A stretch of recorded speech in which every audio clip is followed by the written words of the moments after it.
Hey everyone, here is my tip of the day today. When trying to lose weight, hydration is a very important principle.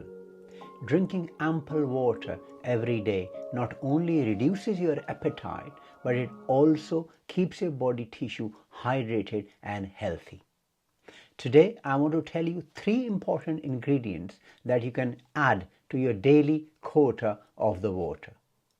These are ginger, lemon, and cinnamon.